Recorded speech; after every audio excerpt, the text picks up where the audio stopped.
Welcome back, everybody, to the Gage Expectations podcast after an 8th-month hiatus. But here I am back where I bring in a weekly guest, talk all things Yu-Gi-Oh, and get to know a little more about each person I talk to. This is the only Yu-Gi-Oh podcast that is run by a full-fledged journalist such as myself. This is episode 49.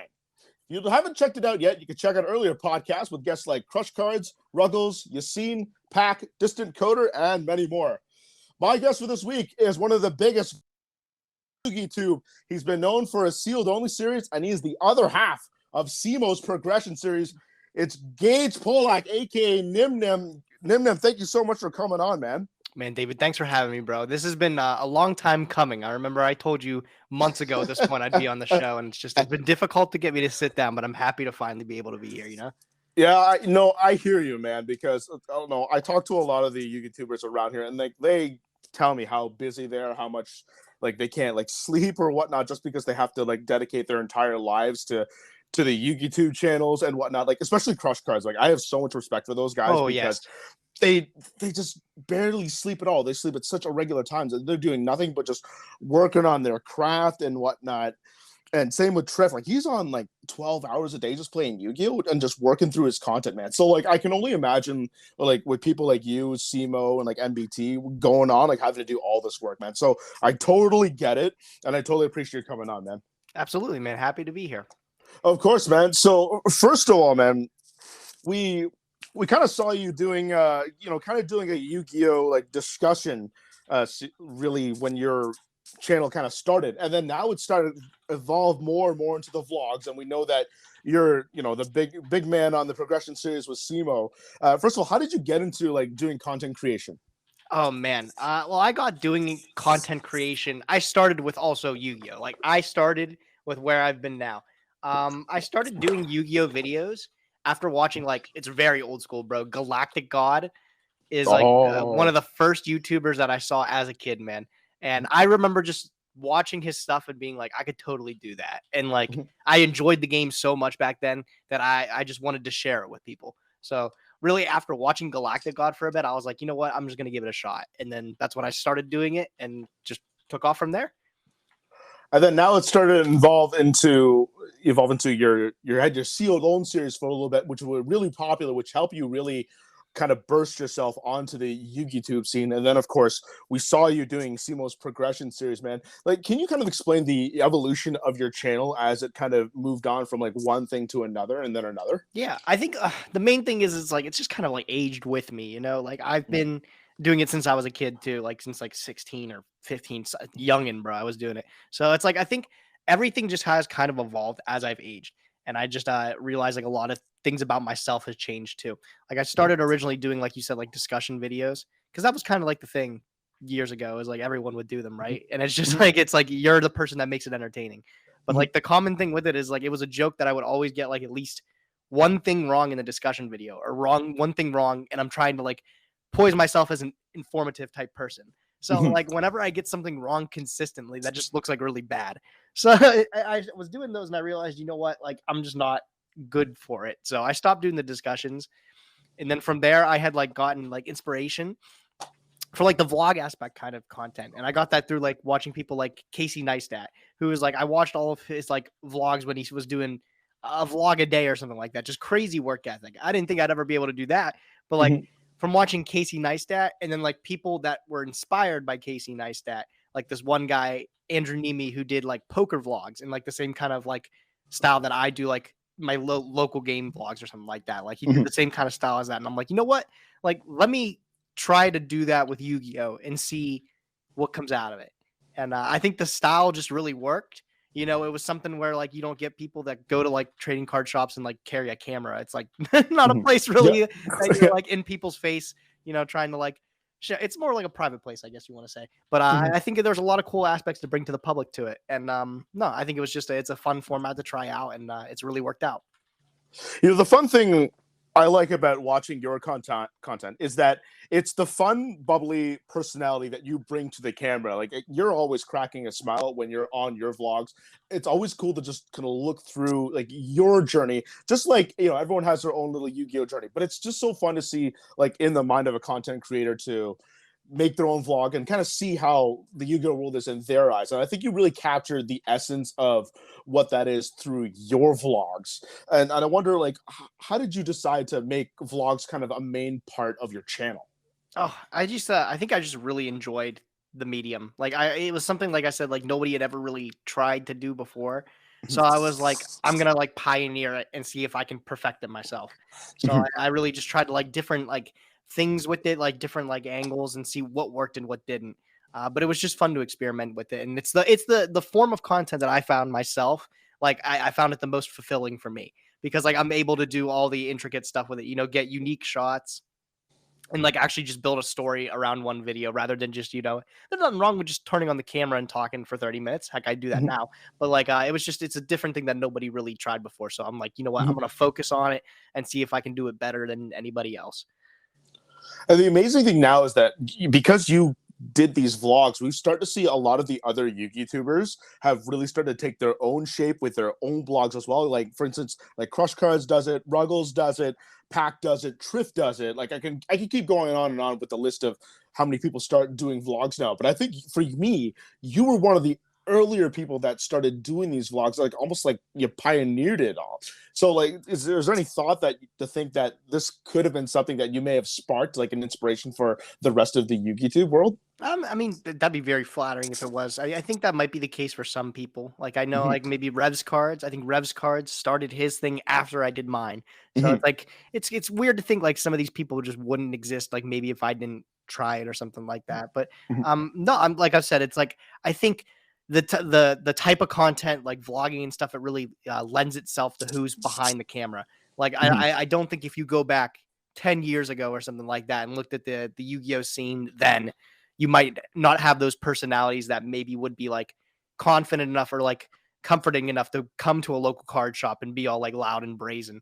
But like I think like, as just the world's changed and everything like that, more people can like take on. And I think there's a lot of people that really fit like the bill for doing that type of content. Like Crush Cards, like you said themselves, they're just like they're very bright people. They're very like fun people to be around, and it's like you want to be involved with their videos and stuff like that. So it's like more inviting to be with them. And then like even people like Triff and Pack, like Pack is insanely good at the game. Triff is as well.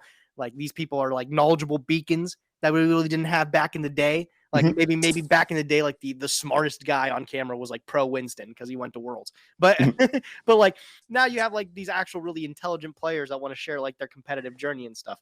And I think more people are starting to realize like Yu-Gi-Oh is just behind on like trying to get people involved too. Like if you go to like a YCS, you still can't like record at these events and anything. And as there starts to be more demand for people to like, share the game that we love and stuff, I really feel like more people can hop on that. But Konami's still just lagging behind a little bit. Yeah, it's only until recently where we've started to see like a little bit more communication, at least between the content creators and Konami, kind of take shape. Now, like I'm starting to see more channels that do more like early product releases. Like I think Ruggles is one of them, for example. I think DZeef is also another person that also gets like content early. I think MST TV, like I can keep going on. And this is something that we never really saw before, but now we're starting to see like these YouTubers get more and more involved with the game as we go on. Yeah, I think that's definitely a good thing. Is like you said, if you look back even like 5 years ago, like that, nothing. Yeah, Konami would never reach out to anybody, never.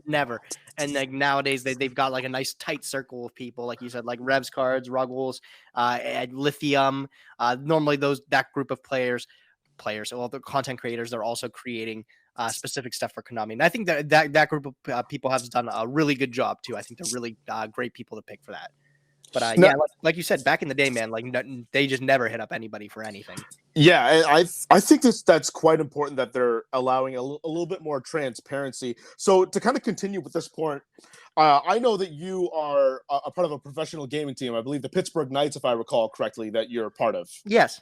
Yeah. So, and I've been in part of other like gaming communities. Like I'm also part of like I'm loosely involved with like the Street Fighter community, for example, and they like even would hire on some like pro players to kind of be a part of their development team, which kind of like adds that bridge of transparency between. And now we've started to see that too between Yu-Gi-Oh players, finally enough, with like the early content release or product release rather. And this is kind of the that's what we want to see. And not to mention when we go to look at commentary for like YCS or events or whatnot, we're seeing some former players that are on there rather than just being strictly a Konami rep, which there are, but they're starting to bridge that together. How significant do you think that is, that Konami has started to bring a lot of the content creators over kind of into their like behind the scenes product openings and whatnot to kind of help the rest of the community even further? I think it is a huge step in the right direction. Like I think like even you're saying it's like it's baby steps, like just trying to figure out what works. And like Konami's been so far behind the curve for actually getting one of the most important aspects of any business, I think, and that is like any sort of like social media growth. I think they've been so far behind in like actually picking up creators and utilizing them as a tool for the growth of their game. But like I think for the most part, like you were saying, like having these actual professional players or like players commentate. Like I know Aaron Furman, Asala. I don't know how to say Asala's last name, but a very handsome guy, Asala. Both of those guys, they're actually really, really insanely good players at the game. But also they are extremely, I think, really good camera presence. Like they're really, really great people to actually listen to. And I think like some of the Konami reps, they do a great job. Like I think like a Jerome McHale is a really great person. I think a lot of people like him. But then like I love Billy Brake, but Billy Brake has not played competitive Yu-Gi-Oh! In at least like half a decade. So like whenever he gets on the camera to talk, it's like you just can't help but think like he's referencing cards like Bujinte Kagatsuchi, which wasn't played until like 4 years ago and stuff. It's like, come on, Billy, like keep up. But yeah, no, I think like they finally found like the good balance between they're actually picking up players that have played the game.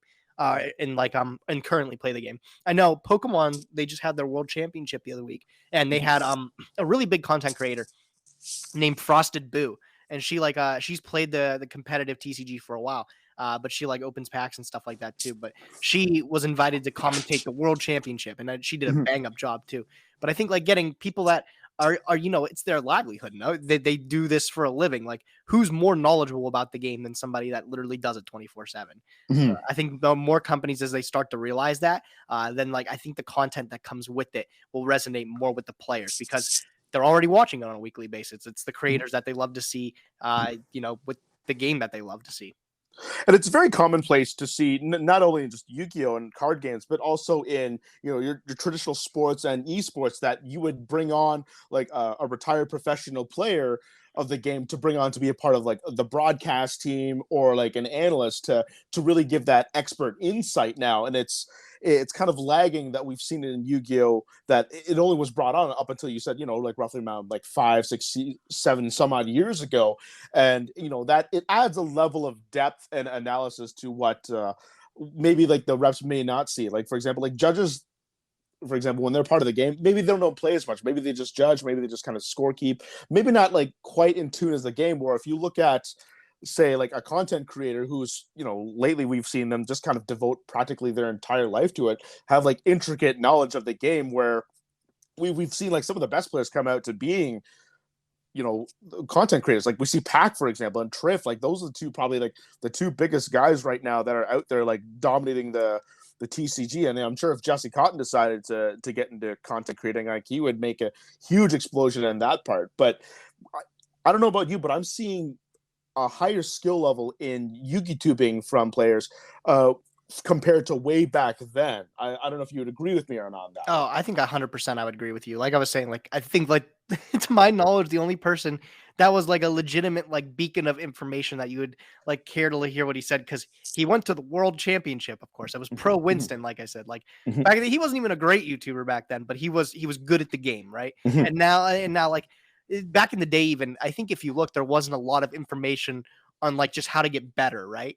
I think if I actually really just have to put my entire like first few years of Yu-Gi-Oh! YouTubing into like a capsule, I would say it's just like people reading OCG cards, honestly, bro. Like it was easy content. Everyone would go to Yu-Gi-Oh! Organization, a new OCG card would come out, bam, that's my content for the week. Let me talk about it, right? And that's it. Like there wasn't any information on like, here's like the decks that are showing up in the meta a lot. You would get like your meta breakdown, right? But it's never like, here's how to get better with each individual deck.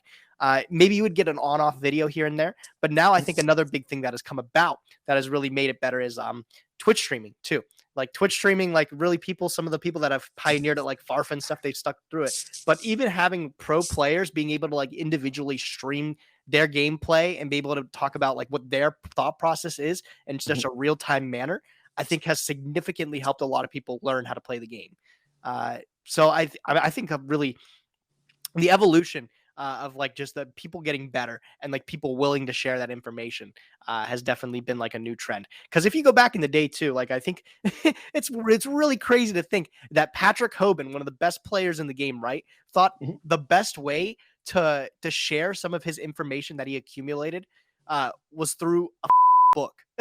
Can you imagine that? Yeah. Like my man could have did an audio book. He could have did Metafy sessions, but he said, nah, I'm going to write a New York Times like Newbery Award bestseller. That's going to be the best way to share my information. So I just think it's like things have become so much easier to get into like if you have knowledge, it's become so much easier to share with people through different platforms. And I think that's just that becoming as of the last few years and everything has really evolved content. Yeah, like I said, though, I think definitely players are starting to just get better. I think if you go back, there's a significantly larger amount of good players today than there were back then. Mm-hmm.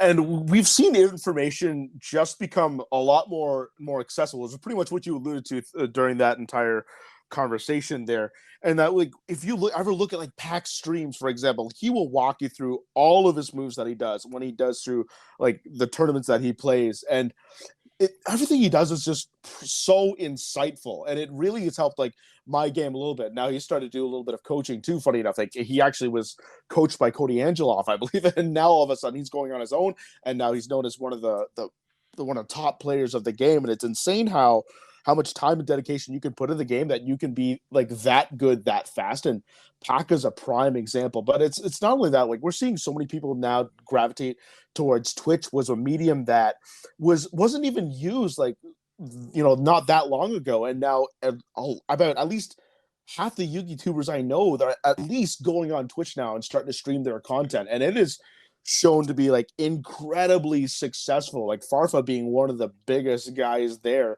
And I know that you do it yourself. I mean, funny enough, I remember asking you to be on my podcast during one of your Twitch streams. So like, how have you felt that another medium outside of YouTube has really helped all the Yugitubers really get their content out there? I think it's a great thing. Twitch especially, I think is so unique because it's like that real-time action. Right. You're seeing all these plays happen right in front of you as they're happening, and you're able to like actually talk to your favorite content creator and maybe like pick their brain on like some of the plays they make and stuff like that. Whereas like in a YouTube video, if I watched a YouTube video and maybe I wouldn't understand a play that was made or something, like I'm watching a live duel 3 years ago from somebody or something like that. Typically it's just they're playing the game and that's all this on the screen, right? Like if I wanted to get insight on that play that I just saw happen, I'd have to hope they respond to my comment in the comment section. I think just like the instant interaction really makes for like a good learning environment and stuff like that. It's like things like when you would play like Hearthstone and stuff. Like Hearthstone broke boundaries by having like you could like while you're watching a live stream, you could thumb over a card with your cursor and it would show you the entire text of it. Like just that immediate like being able to watch a game and then like be able to learn things on the fly like that is so important when you're just trying to get better at a game. Because like if I'm just watching like something happen, like what's a good example? Artifact. You remember Artifact? Yep. Yeah, like Artifact, it was that huge card game that Steam did, right? It was going to be Valve made it. It was going to be a banger. It was just too damn confusing. And it's like you're watching all these like content creators play the game in real time, and it's not something that you can actively keep track of. So I think like just being able to interact with people and learn more that way has definitely made Yu-Gi-Oh! I think even if you want to get on a bare basic level, it's made it more accessible for people to learn. Like it's just like you're just being able to ask people questions and stuff and get responses that would make sense. It's kind of like giving a classroom feeling to all of this, where you know it's not just like a pure lecture where you just kind of listen and just you know afterwards maybe ask questions later, but being able to talk and ask questions like while things are going like really helps get the understanding down for a lot of the players now. Because I feel like nowadays, because the game shifts ever so quickly, is that you have to be on top of your information and you got to be able to absorb it very fast nowadays as compared to, I would say, in years past where I could stick with a deck for easily like 6 months, a year, maybe like a year and a half or something like that. But nowadays, I feel like there's a new deck that just comes out like every month or so, and you have to like keep relearning the game over and over again. So you got to find some way to absorb this information incredibly fast. And I think the Yugitubers do a really fantastic job in really teaching everyone how to get there and get on that level very quickly, because we've seen like so many players when like a new set comes out, let's say like a week, and then there's a YCS upcoming, the amount of testing and the amount of like knowledge that goes into a deck is absolutely mind blowing, that a lot of players can actually like get all that information absorbed and then play it so professionally, even just in a short amount of time. Yeah, it's actually stunning that like some people are able to take it that seriously too. Like I think like one thing is like I think a lot of people pay for coaching to like fast track that information. Like you said, like a couple of years ago, even you could pick up a deck for a couple months and you'd be like, this is going to last me until the end of the format at least, right? But it's like nowadays it's like every week something new comes out every week, and you have to like try to keep up on it if you want to do good at all at your next event. I don't know if that's necessarily. There's been a couple things that I've thought of, and that could either be like, again, due to the influx of information, like now that more people are learning the game so quickly, like more people are able to evolve the game more efficiently. So that's like one thing that I thought about. It could be that, or it could just be like maybe the game itself with power creep and stuff like that. Like even if you look at these new sets, like how do they sell new product? They got to sell new product by creating just better cards every time, because if you create a set of just like poopy cards, ain't nobody gonna buy it. So like they just progressively have to make the sets better, and it's like, are we hitting that tipping point where it's like every set you have to like adapt to it? Like there's no set that is just like not meta impactful at all. So I don't know what to point the finger at. I actually think like it's less due to the power of the cards, and I do think it's like the fact that there's more players experimenting with the cards, and not just necessarily more players in general, but more players that know what they're doing, that can put together these combos and everything like that. Like I feel like deck building in the last few years has undergone like a huge just metamorphosis on its own, just like from some of the ideologies that we used to have, like playing spell and trap removal as like mandatory. Like nobody plays it now unless you're like actively trying to play around Mystic Mine, right? Like you need your spell trap out for Mystic Mine specifically. But back in the day, you're just like, I'm gonna throw in an MST and Dust Tornado because that's what you do. That's what you do, right? So I think like players just take the game more seriously now.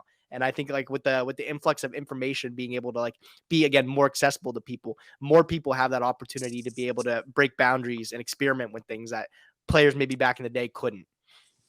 You know, one theory I had about this is that, you know, nowadays I feel like your first hand is more important than ever than it used to be beforehand. Because I feel like back in the slower formats, if you had a bad hand, you could at least try to like maybe like bluff your way out by like setting a bunch of like 3 or 4 spell trap cards, maybe 3 of them are spells, just to try to slow the pace of the game. But because I think the game is so fast now, that deck building has really like had to pivot towards the pace of the game. Like I feel like every single card in your hand has to be like a consistency piece if possible, or else you're going to be thrown out in the water, or at least a hand trap to at least disrupt your opponent enough that you can still play the game. And that's kind of, I feel like, why deck building is so pivotal in having that much consistency. Like even just like one bad card is like can completely throw off your entire deck list. Like we've had so many people that thought like, you know, when Dragoon exists, is like, do we really want to run like those 3 bricks in Dark Magician, Red Eyes Fusion, and Red Eyes Black Dragon, for example? Like, do we want to throw those extra pieces? Because the second you draw one, you're in trouble. Or like nowadays when sprites, they could side in like Artifact Sanctum and Scythe, but it's like, what happens if I draw that one Scythe? Like, can I, you know, that really detriments my game. Like, is it really worth like putting that win button card for the sake of losing like even like a small percentage of your consistency? And that's how intricate I've seen deck building get. And I feel like you've got to be as consistent as possible if you're ever going to win, like go on like 10, 11, 12 rounds. And then if you make it to at a YCS, and then if, you know, make it to the top cut, you've got to go another 6 rounds. So like I see like consistency is such a major factor in this game nowadays. I think it's such a divide between not only just consistency too, but I think actually just the division between, are you going first or second? Like, yeah, I think back in the day, like you said, you could set 3 cards, pass, and you'd be like, I'm going to be fine. I ain't going to die in 1 turn, because like the cards could just do that. There wasn't cards in the game that could just be like, I'm going to summon my one card starter, and it's GG if you don't have a response. Like you would be able to play these games that last like 7-8 turns or something like that, and you would be able to see some of these cards that would be better later on in the game. But I think now it's like either are you winning the die roll or are you not? Like you better have 40 cards in your deck that are good going first. If you're going first, you know, what can play through hand traps, what can set up against my opponents, like going second board, where are my floodgates and stuff like that? Or am I going second? Well, all of those cards, even like the generic floodgates and stuff, while they would be good maybe on later turns, like 5-6 to like, you know, lock out the game from there if I was able to stabilize. The question is, do I even get to that point, right? Like it's like I need to be able to play my blowouts, like the evenlies, the storms, anything to be able to at least give me a chance to get to that point of hitting a game that reaches multiple turns. But yeah, no, I think like deck building, like back in the day, you could just play cards that are good going first and second because maybe practically you'll in most of your games you'll see them, right? But nowadays it's like if you've got your one turn, like you better have the perfect jigsaw puzzle of 5 pieces to be able to out your opponent's board. Otherwise, you're just not playing the game. Yeah. And this is kind of a pattern I've started seeing back when Yugioh just decided to not let you draw on the first turn. And then that's when we started to creep into like the Pepe format, where it like we started seeing these explosive boards where you could put like 2-3 negates right off the hop. And this was like something kind of unheard of that we saw in Yu-Gi-Oh! Like way before that. Maybe we would have like maybe 1 negate, maybe just some way to disrupt. But nowadays, after Pepe format, like I've noticed that my side decking philosophy has had to be a lot different. Like I would side out practically all of my traps that I couldn't use first turn or on my opponent's turn. When I'm going second, I would have to side in all the power cards that would come in that would be viable just on my first turn alone now. And that's kind of been mostly my side decking philosophy moving forward. Of course, there's going to be a couple of exceptions here and there, but it's completely changed the face of the game now that we've seen all these boards kind of just be exploded out of nowhere and just have like, you know, like a million negates on the field before I even get my first turn. Mm-hmm. And I think like card quality has been something that's like also like simultaneously like become as good as it is just through how the game's gone. Like even the text, like I think of like your opponent can't respond to this, like that very basic line of text, like the spell speed 4 type clause, like that card was only in place on super polymerization for years, bro, years. And in super poly wasn't even good back then. And then so they released the card again, like they tried another like a card with that clause, like Night Beam came out and Night Beam wasn't very good. And then you had like XYZ Encore, and XYZ Encore was sick and like the right thing. Like all these cards, you can't respond to them. But then like I think nowadays like that term has become commonplace with Dark Ruler no more and like Ultimate Slayer. And it's like I'm curious, like those cards are great. Those are great cards. And I don't think you should be printing really good cards with that broken clause like you can't respond to it, because it's like where's the ceiling? Like right, what like if we're setting the standard that only good cards are being printed with that clause, like it's scary to think what else they could print. Like Super Poly is as good as it is, and it was printed years ago. Like, and then Ultimate Slayer has been, I think, the only other card besides Dark Ruler that has really stacked up with that same clause. So it's like, what's next? What are they going to release that's next with that same clause? I'm just like, it's scary, bro. Like, I think as soon as you remove interaction from the game, that's when cards start to become like oppressive. Like, what do you think of those cards? Like the like Dark Ruler and stuff. Anything you can't respond to. That's genuinely that's like the most scary line of text if I read a Yu-Gi-Oh card. I find it depends on like the balance of the card and what are the drawbacks to playing that card. Like for example, like at least like when we had Night Beam, the card that was targeted can't be chained to, but you at least could chain like another effect and then at least play that other card that Night Beam was targeting afterwards, because Night Beam has that clause where you just can't chain to like this card to Night Beam. That's all. Yeah. So for example, so it really depends on the kind of drawback that's in there. At least Super Poly says is that it can only be on the field and the discard 1 card. At least there's that. But although I do feel like majority of the time when I have activated a super polymerization, I would be winning, or if I had one played on me, odds are I would be losing. But at the same time, I'm also seeing that it's a somewhat situational. I'm not saying it's always easily activated, but there are times where like I've had super polymerization down, or at least the pro players would know how to play around a super poly, or would goad you into a super poly, so that way they can kind of continue on with their play. So I'm seeing it like super poly as an example being the card where it's excellent. I think it's against like the players who aren't quite as like elite tier, because like they're just gonna fall into it. It's like kind of like reading in Nibiru in a sense. So I don't mind that this clause exists, but I just wonder like what the kind of drawback is to it. Like at least for Ultimate Slayer, it's only gonna stop maybe one card, even though you're probably gonna throw it, and it's very selective on what you're gonna throw out. I mean, odds are you're probably gonna throw out a Link monster. You're gonna throw out the Evil Twin for links, and then you've got to have the corresponding Evil Twin monster just to add to your deck, and that could be one less card of your consistency. So at least there's some kind of balance in that sense, where if I have to take out a fusion monster, I got to send a fusion. What are the odds I'm going to have a fusion monster in my deck unless I sat it in? It's something like that I have to make adjustments to. So I'm actually cool with Ultimate Slayer and Dark Ruler. I don't mind, because when you look at the no damage clause near the end, it's like it's useless when time is called, because you want to be able to throw damage to your opponent. So I don't mind it in that sense. It really just depends on the drawback. But when Shadal's first came out, I thought Super Poly was just had to go, because every time I played Super Poly, it was game over. Like I didn't lose a single match when I played Super Poly when I was playing Shadal's when they first came out, and I thought, yeah, this card has to go. That's kind of fascinating though. Like you think like Shadal's, like I think Super Poly was only good in Shadal's because the mirror match was so prevalent. Like if you think of it today, like a lot of these cards are so strong. Like Super Poly is just so strong generically, and I think it's so strong generically because I think it's a release Garuda. Like we got that generic TCG exclusive. I think just making a card super polymerization more generically useful like that is scary.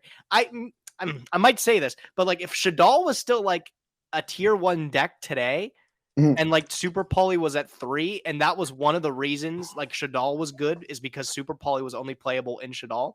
I don't know if I'd have a problem with it. I think I have more of a problem with like Super Poly being as good as it is, because back in the day we didn't have those generic cards like Mud Dragon or Garuda that you could just, I'm gonna splash this card that nobody can respond to in my deck because I can, right? like Shadal, it's like, okay, well I'm playing a deck there that can soak up maybe some of my opponent's light monsters if I'm lucky. Maybe I can take like an Earth and make Shekanaga. If I'm in the mirror match, I'm making Winda and they can't respond to it. Like that's great. I think that's fine. But like just to be able to say like Super Poly is a generic board breaker that any deck can play and any deck should consider, I think is a little silly. That's my look at it, at least. Yeah, and that's what really increased its power, because when we had Mud Dragon and now Garura, like that really amps it up, because at least when the players that were playing Super Polymerization, like way back when, at least it was really cards. It was one card from your side and one card from your opponent's side. That's what the typical Super Polymerization would look like. It would be very rare to see a Super Poly take both your opponent's monsters way back in the day. But now that we have these generic fusion monsters, it's starting to be like a little bit more prevalent now, like especially at YCS Rio and the European nationals. We started to see Super Poly just go all over the place because of Garura and Mud Dragon. And it was like a defensive Dark Ruler no more. It's what I called it. And and I ran 2 copies of it. For YCS Niagara, had I was allowed to play. I was one of those unfortunate people who weren't able to play. We'll touch on that later on. But unfortunately, but I always found as a defensive Super Poly, and you could just set one. If you have like a bad hand, you could just set one and let your opponent go off, and you can just fire it off, and then you would be safe for another turn. Oh yeah. No, sometimes you hit your opponent with the Super Poly on the defense, and it's backbreaking. Yeah, sometimes that's like legit. Yeah, and especially with like Garura, like having a pretty big defense. I'm pretty sure it's 26. Not easy to get over, and then it lets you draw a card as well once it hits the grave. So like not only you're like reaccumulating the losses that you got from Super Poly, and not to mention the discard that you may have been a plus for you instead. So I found like that was probably like a really good card heading into YCS Niagara, like had I was playing there. But that wasn't the case. But yeah, the Super Poly has just been absolutely a phenomenal card. It's been weird how it's been like we've seen it go down from 3 to 1, now to 2, and now it's at 3 again. And it's just kind of weird just seeing that evolution of Super Poly just kind of go up and down, and like how it can break the meta at some points or it can be completely absent. Yeah, no, I just think with that clause of like the tier 4, like I get there's like the top level players can play around it, and you've even seen it recently, like very recently, if you want to go back like 2 months, like people not summoning Dupe Frog anymore, like at the very release of Sprite, like everyone's like Dupe Frog, you got to go Dupe Frog, it's crazy, and then people realize, okay, I'm just getting super polyed for my life savings, let me not do super poly anymore, and I think that's like an important thing to make. But I think Yu-Gi-Oh is a game that like prides itself on the interaction, right? Like it's both players have like I hate to use the word like unlimited resources, but there's not like a restraint with like Magic the Gathering or like Dragon Ball or something where you actually have a mana pool or something to work with. Excuse me. Ow. Ooh, bless you.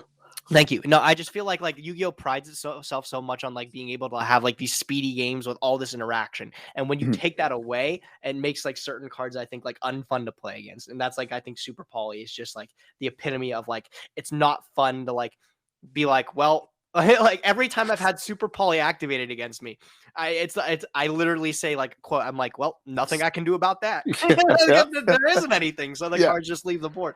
But yeah, I just feel like it's not a fun card to have, and I think just as it gets more generic, it's scary. But And that was the big thing that really drew me to Yu-Gi-Oh. Like when I first watched the show, like I thought the notion of trap cards were just awesome. Like I love knowing that like when it's my opponent's turn, that I could be playing on my opponent's turn as well. And there's that fun little interaction between, because obviously before this, I was playing the Pokemon trading card game for fun.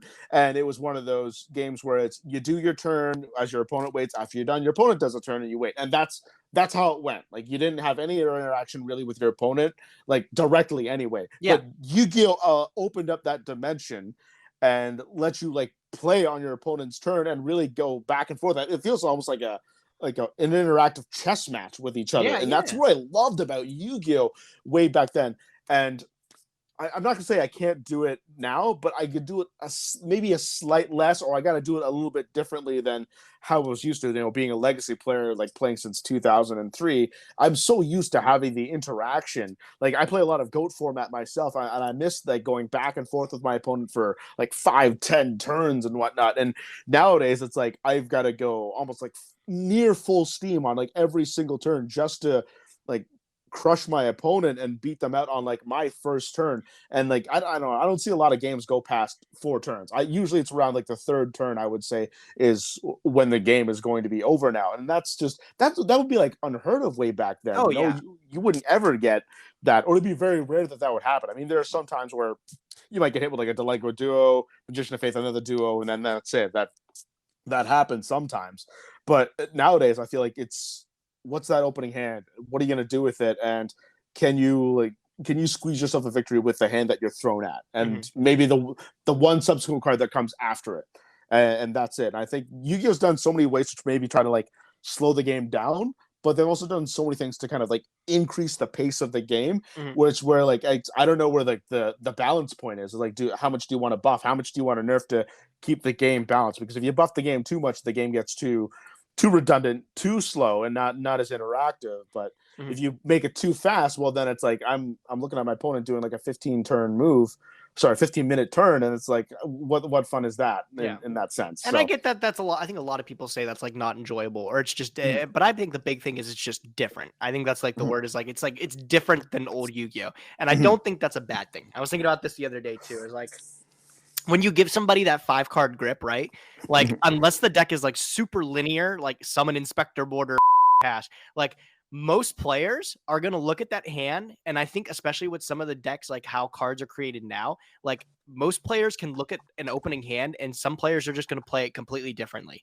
And I think that really like separates like skill level for a lot of people, like how to look at a hand and then like understand like I've got like 50 effects I have to activate in this turn. What is the best way I can sequence them to get like the best board? Or like, do you even know how to make the best board and stuff like that? I think it's a really clear cut on like maybe like anybody can have access to these cards for sure, but it's like to play them efficiently, like you have to put in the time to learn them. And I think like that's where things like Metafy and like where people can come in and teach you, and like all the information coming from YouTube is great, so you can actually pick up and learn those things. But I still think today like the game is probably harder than it's ever been. Like, and that's a good and a bad thing. It's hard to pick up and learn, but I think it's really rewarding when like even just over the weekend in Niagara, like I was watching anybody's done this, of course. Like you watch your friend play a game or something like that, and then like afterwards you're like, well, why didn't you make this line here or something like that? You can like you saw a different line that your friend made or something like that. And the fact that I can go and I can say, well, if you did this differently here, this changes the result of the whole game. Like I think that's just impressive. Like that fact that you can make one mistake in one turn and your entire game is it's essentially forfeit at that point. I think that's really fascinating for YouTube, for YouTube, for Yu-Gi-Oh. It's actually funny. Like I have a group of players that I would test with, and like they have. I'm not even kidding when I say this. They have like this this sort of expectation they put for themselves. They say like, if I misplay in a game, I'm conceding that game. Like it doesn't matter if they still ended up on like the best board or something like that. They said if I messed up and I know I messed up in that game, I'll just concede and I'll go to the next one. Like they're that dedicated to making sure they're doing the most efficient plays. I think that's really sick. But like yeah, like you look at like interaction too. Like you were talking about Pokemon, and like Pokemon doesn't have any form of interaction. It's like solitaire being passed back and forth. And I'm pretty sure like I don't know exactly, but I think there was one card that was released that had that sort of like ability to play like during your opponent's turn. It was some kind of interruption, and I think the card for Pokemon was too strong or something like that. They had to ban it. Wow. Like they just they realized like we actually just can't have this sort of interaction in the game. It makes it too insane or something like that. And like Magic, like if you want to go, I know we're going like kind of transgressing back to like a Dark Ruler and stuff, the conversation. But if you want to look at Magic, like you have this interaction on both players' turns, and it's based on the mana system. And like there are cards in the game that says you can't respond or you can't like negate this spell, but they're at such a steep mana cost that it's like you can't play it until like turn 9 or 10, right? Like in Yu-Gi-Oh, I can play that type of turn 1, and what? Like you just don't take battle damage? Like all right, no big deal, right? So I don't know. I just think I think it's way too far now to like try to find like I think you said like what, a medium or something like that, or find like a peak or something. I think maybe even if we're at it still, I think it's just we have to find ways to continue to develop the game if the game's just going to be played on like 3 turns. Like I think, how do we make it better? How do we make cards that like increase these lines and stuff that you can see? Because that's how the game has gotten over the last 7 years now. It's pretty much centralized the game into like your first 4 turns, and this is excluding like trap wave decks like Eldritch or something like that, because they intentionally slow the game down. But if we were both playing like top meta decks, traditionally you're seeing a 4-turn games, and that's how we've had to learn how to pivot to adapt to that. And like, not to mention the notion of like link summoning, for example. They thought that it was going to actually slow down the game, because they thought, okay, you can't summon extra deck monsters unless they're pointing to a link or unless they hit the extra monster zone. And then all of a sudden they realized, no, it's actually made the game a lot quicker. And then when they revised the master rule again, where it's like, okay, well, if it's not a link monster or pendulum monster, it doesn't have to go to a monster zone where a link monster is pointing to, thus like completely changing the face of the game again. And like, you know, when you basically buff the game, and now like think of like playing Virtual World, for example, without links. You can't do it. Yeah, you can't do it at all. That deck would not be able to exist with that. And like Salmongrave's got a great nerf once they took that away. They took that rule away now, and even like we're incorporating like new old ways of the decks, like TR elements with fusions now. Like think of how that deck would be played if you had like the prior master rule into it, where you couldn't summon a monster unless there was a link. You'd have to play that deck completely different. And then same with sprites as well, because they do a lot of XYZs beforehand before they go into their links. So it's amazing how we've seen the game kind of decide to, no, let's keep buffing the game now that we've kind of dug ourselves into this rabbit hole. But it's now, how do we balance ourselves now that we're in this rabbit hole? And I think it was a very good point that you make now, because this is the way the game's been for the last 7 years, at least, and by my count. And it's now like, how do we balance it now, as opposed to where before, where we can get maybe like 10 turns a piece.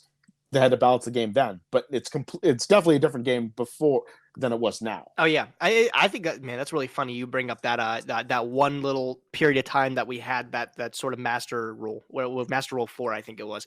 That was such an interesting time for Yu-Gi-Oh, man, because like if you go back and you think, like, that's at the very genesis of the link mechanic, and some of the links, bro, they sucked. But like if you wanted to like try any of these strategies with like certain extra deck things, like you had to play links. You had to, like they forced you. Like the best thing back then, I remember, dude, it was funny. People would play like scapegoat, and you would flip scapegoat on your opponent's turn, make 4 tokens, and that made you like double Mrs. Radiant. And like that was broken, bro. I got all these arrows to screw with. Like, let's go. Like that was sick, man. Like, but now you look, you're like, damn, that's ridiculous. Like, and the thing is like, I do think it was for the better part that they did kind of go back on that and say like, okay, we're going to allow you to optionally, quote, optionally use like link monsters, and you can summon any of the other mechanics to the main monster zone. I think that was the smart decision, because like actually if you look at it, some cards just with the release of links became like genuinely unplayable because of that new master rule. Like I know one of the cards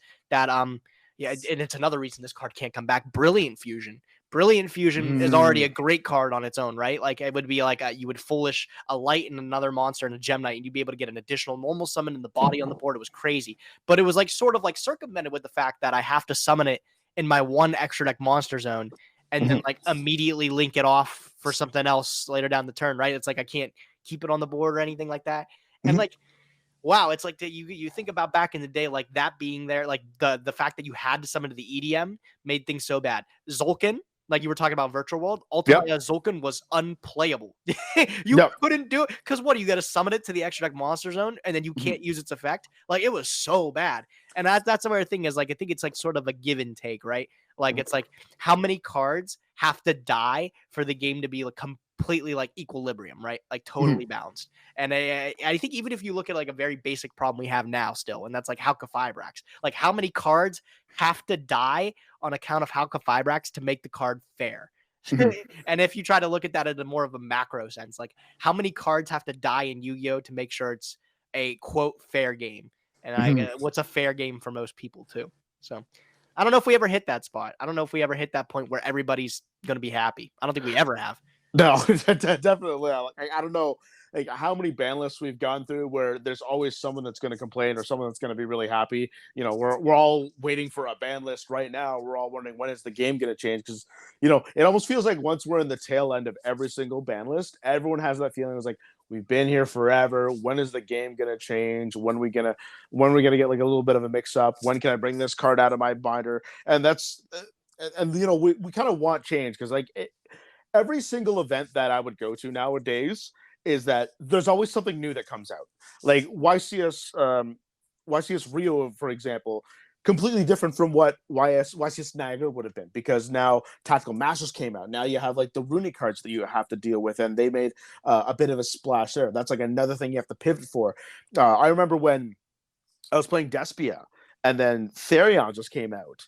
And then all of a sudden, like I'm playing regionals, and like I'm getting my ass kicked by Therions because like, great, I didn't really research the set very well, and I didn't think that Therions were going to be the biggest thing. And funny enough, like my 2 losses at that regional were because they were utilizing Therions. I didn't know how to like combat them, and it was killing me. So like I always feel like now that whenever I'm playing a new event, I can't be using the exact same list I was using before. I've got to pivot my deck again and again and again. It's ever constantly changing. It's never the same anymore because of how fast the meta can change now. Like I remember back then, like I could play the same deck again for like several months on over, maybe like one small tweak here and there, or maybe if like a new set comes out, I just add like 1 or 2 cards in and then keep trekking on. But nowadays I feel like I've got to completely pivot the way I would run my deck. Like the way I ran like Despia maybe the first time is nowhere near the way I would run Despia like right now, for example, or like a week ago. And I feel like that's also another thing that maybe kind of keeps the game fresh, is that like your deck has to pivot every single event. You can't like, or at least every major event anyway. Like locals is one thing, but like if I'm going to like a YCS or regional or OTS championship, my deck has got to be different every single time. Like I've got an OTS championship coming up this weekend, and it's completely different from the deck that I was planning to bring into YCS Niagara Falls, because again, even though a week has passed, like everyone now has started to see like how the format's kind of dictated. We start to see tier elements just absolutely run through the format, where we thought it was going to be sprites.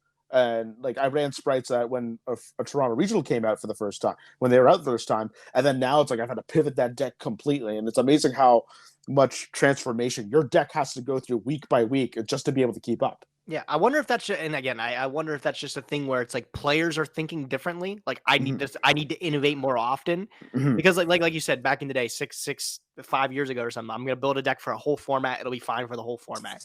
It's like, is it like were we doing that because that's what we thought, or were we doing that because that was the norm? I really can't come to that consensus now. It's quite funny, but actually something cool to think is like you're talking about Therians, right? You're getting by Therians. Who plays Therians anymore, right? Like it's so funny how like again that goes back to power creep too. Is like some cards they're really good on release. Like you read Regulus, you're like, holy fuck, man, this guy, he's that dude. Like he's negating anything every turn, and like this Coliseum is super strong and stuff too. And then we get to the next set, Power, and it's like nobody plays these cards anymore because they're just simply eclipsed. But I do think that actually brings up another thing, and that's that like I don't think a lot of people give credit to. Hold on, I'm gonna sneeze again. Nope. Bless you. Thank you. I don't think a lot of people give credit to how well like these cards that like kind of just go and pass, like even in like the like set by set, it alley oops like Master Duel to be so good in the upcoming. Like I want to say like we have, we might have like a year and a half of Master Duel content just already planned out, and the thing is, it's all great. Like we have like you got to think like even a card simply as Deer Note, like No Punk Deer Note. Yep. Like we don't have that card in Master Duel, right? But like that card alone, if that gets released in Master Duel, that makes so much more deck building explosive. You have the Punk engine in its full like glory that you can actually try out with like Zombie Vampire, and you can do things where you're milling 7, right? Like you have Sprite, Tier Element. Those decks are insane. Therians we don't even have in Master Duel yet. And there's a whole section where like you said, you're getting people that at the release of Dimension Force for playing Therian cards. Well, who's to say when Therians come out in Master Duel, even for a short amount of time, like the Therians change the Master Duel meta, bro. Like it really is. All these little one-of cards that get released that like buff these archetypes, even Rika, like Rika Con, I've been on that deck. Like that's another basic card that instantly makes a deck like not necessarily tier 1, but it makes it like extremely competitively viable. And I think it's fascinating how like if you look, like we have an entire like year and a half worth of like Master Duel content, and it's all going to shape the game. It really is actually quite like, again, I use the word fascinating because it is. It's like, it's really cool how they were able to like maybe plan that so far in advance to be where they are. So, and that again, just kind of seeing those cards kind of go like in and out, and it can only take just one card to make a deck be completely viable. Like when you said like Deer Note, like punks weren't really like run so much. Nobody really cared for punks. But the second Deer Note got released, it completely opened up, and it became like one of the best engines for a few months until like we kind of had to go into the power of the elements because it opened up a whole new wide variety of plays. It made the punk engine that much more viable, and like an extra extender on top of that.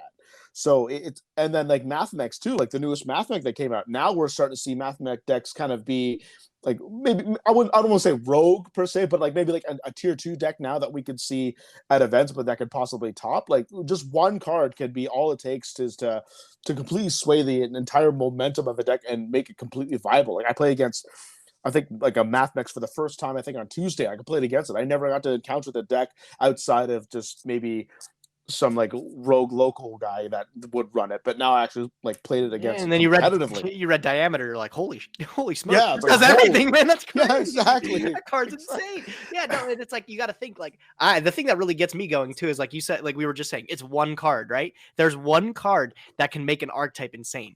I'm curious, like what's the next one, right? Like we had Mathmech being completely like revived just with the one Diameter. So it's like what's another archetype where it's like they're one card away from being absolutely bonkers. And there's like so many archetypes that I'm like the Inzector.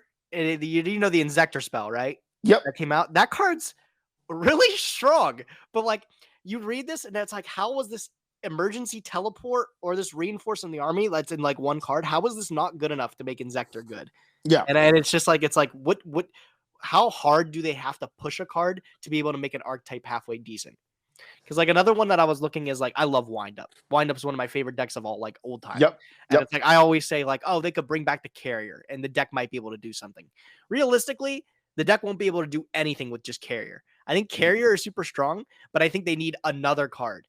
And it's like, how broken can this card be to make the deck playable, but not like oppressive. Mhm. And it's a really fine line. Because Yeah. like I think you can make a card that's really ridiculous, like diameter, but it's like diameter's really close to being good enough where it's like, why is this card even exist? Like they said this was okay. It's Yeah. nuts. So I'm curious what processes, what steps they have to go through to say like, okay, I think this archetype can get this broken card, but this one we're gonna give them an unplayable legacy support just because why Mhm. not? But then you look at a deck like Tier Element and Sprite, and they're getting broken cards every single set. What's Mhm. the deal? Yeah. To answer your rhetorical question, I think if Windups had some kind of emergency teleport card, I think that would send it over the top because Oh, technically Windups just need to get going. When they get their starter card, like if they get like Magician or like a Windup Factory going, once they set it up, we get their setup, then they can't be stopped. oh That's yeah. how I see it. But also like Zen Midi is also quite fragile because it can lose to so many hand traps now. You Oh, got yeah. like Valor, Imperm, Ash, like it's so that's I think the reason why like we're not seeing like windups be played anymore. But like if windups were given a form of an e-telly, I think that would be huge because like if I just e-tellied out a Magician, then all of a sudden every single one of my windup cards that I've got in my hand would like instantly boost the combo, and it can put bodies on the board. Yeah. We've seen it like that's why Shockmaster got banned, is because of probably that deck. Yeah, I don't know. I don't know necessarily just because of Windup. I think Shockmaster's ridiculous, but that's Oh, yeah. another thing that you say though is like that's another thing to look back on. Is like you were just talking about Zen Mighty is like more fragile now due to like the hand traps. Like it can get ashed, Mhm. it can get like it could always get valored, but it can get impermed now and stuff like that too. That's another thing to look at. Like is the progression of the game with hand traps and stuff? Is that enough of a balancing factor to start re-releasing like these banned cards? Because like I think. Oh, how do I put this? I'm trying to think like if you look back when Zen Mighty was out, the only two cards you really had was you had Maxi and Valor. That's Yep. actually it. And then DD Crow, but nobody's playing DD Crow, right? Mhm. So like yeah, that's the only way you were able to deal with those cards. But now that we have more just like generic outs with like Ash Blossom, impermanence and stuff, does that Mhm. make Zen Mighty a bad card? I don't know if necessarily that's the like yes, but I do think it makes it worse, and I think it makes it like more balanced and more easily able to maneuver from the list. Yeah. It's just the only reason why I think it's why it's kept on is because of Windup Hunter, because nobody wants to get hit the windup loop, especially if those decks that opt not to play hand traps like on intentionally, and now that takes away like one element of the game. Like you can't run a deck that doesn't run hand traps because some players like Joshua Schmidt, for example, like he's running sprites right now. That's he's running this like all power spells, and of course like if you're not seeing that, if you don't have a hand trap, you can't disrupt like a wind up hunter loop all the way through, and that Yeah. completely takes that away. Just as an example for it, so that could be a reason why, even though like you needed 3 Zen maybe way back when to be able to finish off the wind up hunter loop. Yeah. Anyway, so now we want to go to Niagara Falls now because that was the most recent event that we were in, and the day we finally got to meet each other. For once. Yeah. So that was awesome. A big thing I noticed there was the camaraderie between all the Yugitubers. Like I forget who was the one that took the picture, but I remember just seeing a picture of all like the big Yugitubers. I think it was at Sam's house. Like you were there as well, like Crush Cards, Triff. Oh yeah, Pat, for Duel like, Night. Yeah. yeah, for Duel Night. Like that was huge, and I was just astonished by seeing that much star power out there in one night. And you guys were mini golfing at the dinosaur park that one on one of the nights. And like just seeing everyone there kind of together, like everyone is like supporting everybody, everyone's cool with each other, everyone's collaborating with each other, and that it's so nice to see that not all of us here, we're not here to be like cutthroat towards each other, like we're all trying to help like bolster each other up with these collaborations. And you were a part of that night too, so like first of all, how did it feel to be with all the Yugitubers and like in one room, just kind of just being yourselves, just having fun and just doing Yu-Gi-Oh, the stuff that you love? It's honestly great. Like the thing is like you said, like we're all just, it's not cutthroat. We're all just friends. We're out a weekend enjoying our favorite game with literally our favorite people. Like there's nothing more to ask for that. It's just fun to hang out with all those people too. Like the one thing I always used to talk about, it's just as of recently, like since I've been around the block, since I've been like here for like 8-9 years doing this YouTube thing, like I just know back in the day, getting everybody together at an event was literally like unheard of. I remember everybody would talk about like, let's get everybody together for dinner, or let's get everybody together to do this. Let's meet up or something. But oh my God, it would never happen, bro. YouTubers, like, and we would all love each other. Like, I love so many of those guys back then, but nobody would ever do anything. Like, everybody had their own like regimen at a YCS. And I think it's only as of recently where like everybody's been like, let's meet up. Like, let's all get together and do stuff. And it's been a lot of fun hanging out with everybody of every size. You know, I'm friends with everybody. Like, even people like Gigio, like Gary. He's a pretty small channel, but he's a super nice guy. Awesome dude to talk to, man. Like, everybody is just a really fun. They're just fun Yu-Gi-Oh players to be around, man. And I like being around fun Yu-Gi-Oh players. So it's awesome. Like, we did that. We did the dino golfing the one night. I got destroyed. I did not. I realized I have no Tiger Woods on the green there, but that was fun too. And then like we would all go to dinner a couple nights and stuff like that. Just it was a lot of fun, man. Like I said, that's just something that never used to happen a couple years ago. Is like, no, you couldn't get everybody together to do one cohesive thing. But no, it's been a lot of fun meeting up with those guys. Everybody I've met through Yugioh has been some of my best friends to this day. And even the big positive about doing that too is that like everyone can also like film their own content with all the YouTubers together, and then broadcast on their own each channel. So it'd be fun watching like Ruggles' video on his YCS blog, and then watch like Crush Cards on their little quest and whatnot. And I'd see them do some filming when they were there, and it was just fun, just kind of seeing like so many different perspectives at an event that, you know, I was present at, that I was for them, and I could point out like, oh yeah, I was there at that part, I was there at that part. Oh, there I am right there in that particular photo or that video frame right there. And it was just really cool to see that, you know, everyone's got their own story to tell when they're at like an event like this, especially for the Yugitubers for sure. And it was cool to see that, you know, we can all have the same experience, but everybody's got a different story to tell when they're there. And that was like kind of the fun thing that I'm starting to see like as of late, because, you know, again, like you make vlogs, like you would know above more than anybody else, is that like that's just your experience of how you had your event then, and then it's just fun to see like someone else's experience happen, but like still be there in the moment. It almost feels like I was kind of there with you guys, but I'm not that big right now, so I'm not quite there yet. I'm working on it. No, I think that's the thing is like I think a lot of like just viewers, right? Like they're under the assumption that everybody like in the YouTube space is like friends with everybody, right? Like, have you ever gotten that where it's like, oh, how you talk to Ruggles, or like, how is he, man? It's like, you would be like, well, why do you think I know how Ruggles is? But like, no, the funny thing is like, it's actually kind of that way though. Like everyone's really close knit with each other, and everyone is just friendly with each other. Like I think it's really you're hard knit to find somebody that doesn't like somebody in the space. Like you have to do something particularly egregious for people to start talking bad about you. But everybody like in the YouTubing space that I know of is super friendly towards everybody. Everybody just wants everybody to succeed. That's like everybody's goal. So it really is like a tight-knit community, man. I love it. And like I said, everybody I've met through Yu-Gi-Oh is like people that I can call really close friends. Yeah, and that's a big positive thing that I love to see here in the Yugi community, is that everybody helps each other. Like you and I both know ourselves. Like my entire channel is solely dedicated to having to collab with everybody else, because I don't podcast on my own. I always have to have somebody on there with me. I don't think anyone's going to want to listen to me for maybe about an hour and a half. They got to want to listen to somebody else too. So, and then you, of course, you've collabed with, of course, Simo, because you guys are part of like the progression series, which is probably arguably one of the biggest series that has ever launched on YouTube. So you know full well about how important collaboration is, and being able to interact with another content creator to really kind of help not only like put yourself out there and help grow your own content, but at the same time, it's also, you deliver yourself a new experience. You get to learn so much. And like now, correct me if I'm wrong, but I'm sure that with all the times that you have like dealt with Alex and Simo and all his content, that you've probably learned a little bit about content creation yourself, and help you use that to help kind of evolve your own channel a little bit. Absolutely, man. I remember I was just talking about this the other day. I remember like I was way larger than Simo was for the longest time. Actually, he surpassed me, and obviously he's one of the largest creators on the platform. Being Alex's friend is one of the most.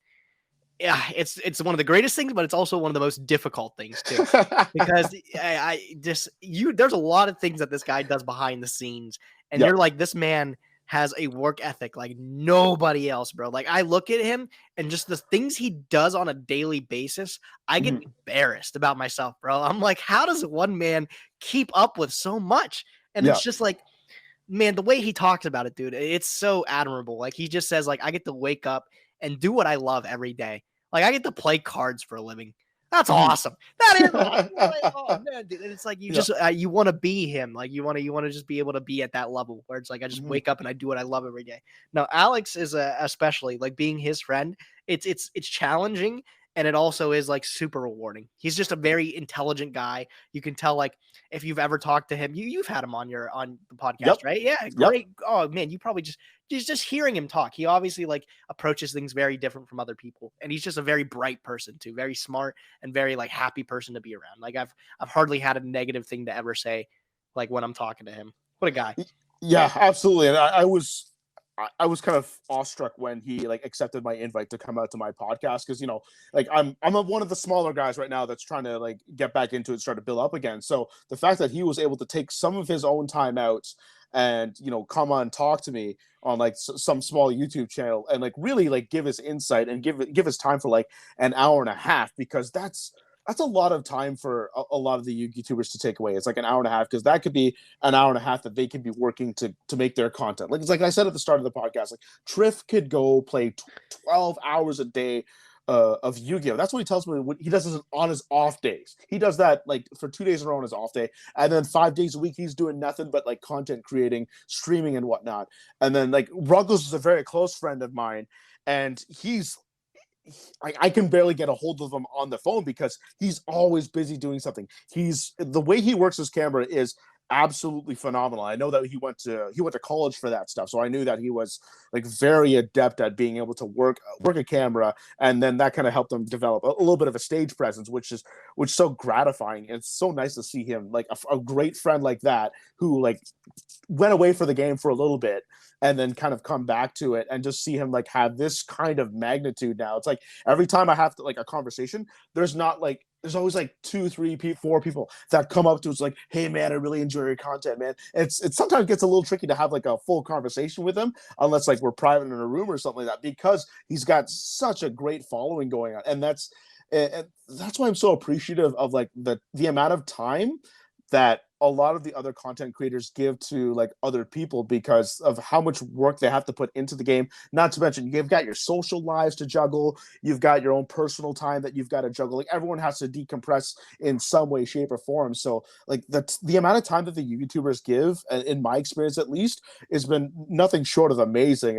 It's definitely benefited like everybody else and the growth of the YugiTube community. Yeah, and I think it's just a thing, like a lot of creators just care. Like a lot of the guys just like, it's different from a lot of other communities too. Is like a lot of people, they just want everybody to like get along, and they just want the community to grow. Like Yu-Gi-Oh, it's like realistically, there's no like incentive to literally like play Yu-Gi-Oh, right? Like the prizing is stupid. It's bad. It's been bad for a long time.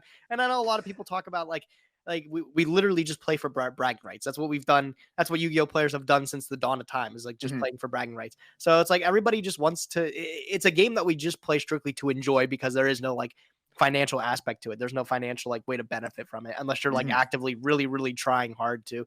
But it's like we're all just here to enjoy ourselves and bring people along with it. And yeah, that's what I do. Just think most people try to like promote that, Yeah, I don't know how many people I saw over YCS Niagara weekend that like I haven't seen in a while, and they said, "Yeah, I'm just here just because I want to see see people. I'm playing a junk deck today because I don't really care if I do well or not. I just want to go see all my friends that I haven't seen in years, especially since COVID was a thing and really made it hard for people to go out to events. Like you haven't seen these people in probably like at least 2-3 years. Like you want to say hi to them again, especially since they're like we're all in like one centralized place that we can say like, hey, what's going on? Because like when's the next time theoretically that all you guys would actually be able to meet up again? Like I'm not going to guarantee it, but most likely everyone you saw at YCS Niagara won't be at there might be 1 or 2 people missing from YCS Minneapolis, but you also might get a couple additions as well. Like the group isn't going to be the same like the entire time,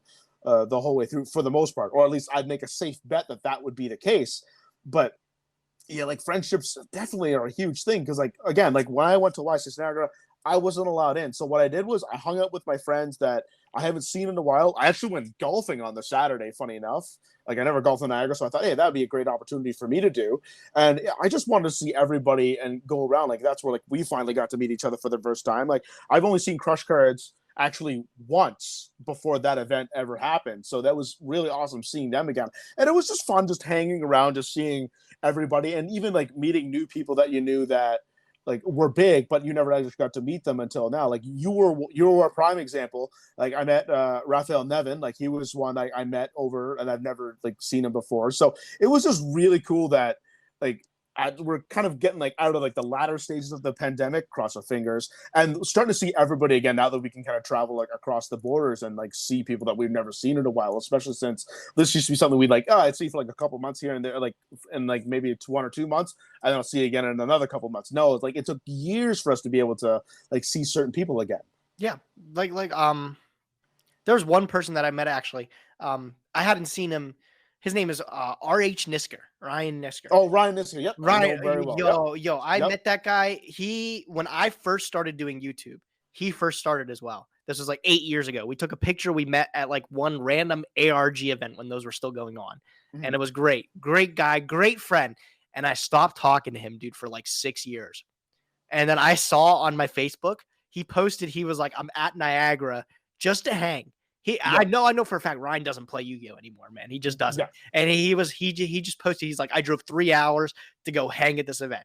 And I texted him back right away. I was like, there is no way you're here right now, bro. Like that's insane. I was like, yo, it's 6 years later. And I got to go meet up with him at the event. We didn't do anything, but I just met him, dude. And I remember I couldn't stop smiling because I was like, it'd been so long since I saw this guy. But it's like those friendships that like you make through Yu-Gi-Oh, man. They never go away, dude. And it's just like you said, like the crowd will be different going to every event. You'll get some of the players that grind every event. Like I'm even just trying to go to Minneapolis. I know a lot of my friends aren't trying to go to Minneapolis, but I want to go just to play. Like I love the game so much. Like you get the players that grind all of them, but even every event that I go to, the amount of people that I meet that like say like they just enjoy my stuff. Like I don't think I ever really truly take it in on how many people play and enjoy this game. And it's like at these YCS events, you really start to realize like the game is a lot bigger than a lot of people think. Because like you go and there's like like you said, everywhere you go, it's a different pool of players. There's a different crowd that gets drawn to these events and stuff like that. And I love meeting all the new people that I get to going to these events. Yeah, really, especially since like, you know, it's by region. You know, if I go to Indianapolis, for example, for an event, I'm not going to see the same people there that I might see if I went to like Columbus or Pittsburgh, for example, just for geographical purposes. Some people may like really casual like old legends maybe not want to go to like a 5-hour drive as opposed to maybe like an hour and a half drive to go an event. So, you know, you're always going to see that different group of players every time, but I always feel like it's always so nice to just see the people that, you know, you would see all the time on in front of your computer screen or on your phone, and then being able to actually like interact with them like in real life. Like for example, like when I talk to Crush Cards, like I interact with them all the time, and like especially if you see the videos, they're all like fluffy, they're all bubbly, they're so wholesome. But if you ever see Logan on the streams, and you've been on her stream, like the part of her summerthon, that she swears like a sailor. Like, oh yeah, she curses like no other, and I always found that to be like incredibly hilarious and funny. Like every time I tune into their YouTube, now Twitch streams, but yeah, it's just funny how just seeing like Logan, yeah, it's like just swears a whole bunch. Like, oh my gosh, she's totally got like a vulgar mouth, but she's not like she's not meaning it like badly. She kind of uses it like it's like adjectives, like oh, like I effing like did this, and like oh my god, it's like, yeah, it's like it's just kind of funny to see like you know the real side of people when you're there, as opposed because you know when you're on a screen, it's the way you act on a screen might be a little bit different from the way you act like in real life. Like I don't it's kind of mean maybe to bring this up, but it's the way like you would react when you're playing against Simo and his Black Wings, for example. But I don't think you would be like that necessarily when you're playing like in real life in another duel. Like that could just be for something for just kind of like to help with the YouTube thing, because you know kind of putting on a little bit of show and entertainment on top of that. Yeah, I don't know, man. If Simo colluded me in real life, I still might have to throw hands. But, but no, for the funny thing is though, is you bring that up. I think most people that have like their online persona, it's actually it's funny enough is like I always thought like some people just it's a legitimate persona, but a lot of people whatever they perceive themselves as is like that's pretty much who they are. Like Triff's one of the guys when he first got on the scene. I was like, there's no way this guy is like actually like a real life fan. But no, dude, like Triff is literally just that larger in life, loudmouth, like abrasive kind of guy. But I love him for it, bro. And it's like that's just who he is. Like his personality's like that. The crush cards too, like they're just they give off of like this bubbly personality on their videos. That's who they are in real life too. They are the nicest people that I have ever met, dude. Those two people, I love them to tears. And I even Sam, like Team Sam, like Sam is a super loud person on his videos, really like in your face and stuff. He's like that in real life too. Yes, he is. Like unless you catch him right before he's willing to, like he's going to bed or something where he's dead tired, he is like that 24/7, bro. And it's I think it's really awesome that like the people that you're watching on the screen and stuff like that personality that they have is true to themselves. I think that's really awesome that people can be like their own person. I think that's a big thing too about like Yu-Gi-Oh and stuff is like anybody can play a trading card game, right? It doesn't matter who you are, it doesn't matter your ethnicity, it doesn't matter your handicap or anything like that. Anybody can enjoy a trading card game. And I think just being able to be comfortable with who you are and like a hobby that we all love is a really key aspect to being able to like enjoy yourself. Yeah, I agree with you wholeheartedly on that one because so I've always known Sam for a while because he's like we're like an hour and a half away from each other, like by proximity. So we'll always go to like the same regionals together. So I'll always see him at the same events. And he is like that in real life. And I've also hung out with him outside of the Yu-Gi-Oh event because both of us were invited to the same wedding. Both of us got drunk together because it was an open bar and we ate like so many hors d'oeuvres together, like way before like dinner was served. And we had a hoot together. And that guy really is like the way he is off camera. You're right. Same thing he is on camera. And exactly the same thing with Triff too. He's loud. He's abrasive. He's confident, maybe even cocky. But that's the way he is in real life because I've also like been around him many times, like outside of Yu-Gi-Oh and whatnot. And he's that hype up machine. And he just goes 100 miles an hour every single waking moment of his life that I've known him at least.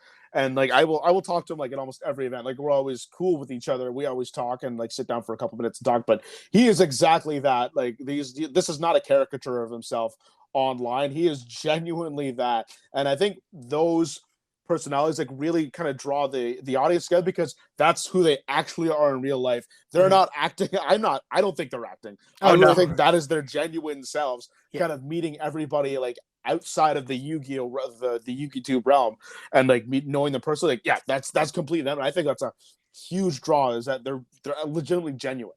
Yeah.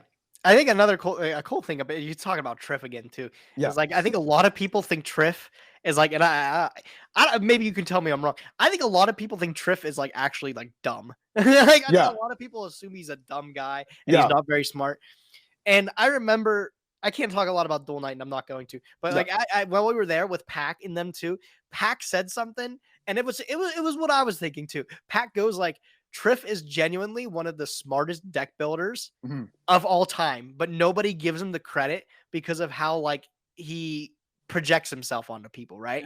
Like because he's so loud and in your face and stuff like that. I think a lot of people think like loud is stupid, but like Triff deserves to be loud, bro, because he wants people to hear him, and you should listen to him. He's smart. This guy comes up with like some of the wildest off the wall stuff, and it works. And he's just he truly is smarter than I think he puts off, and a lot of people give him credit for.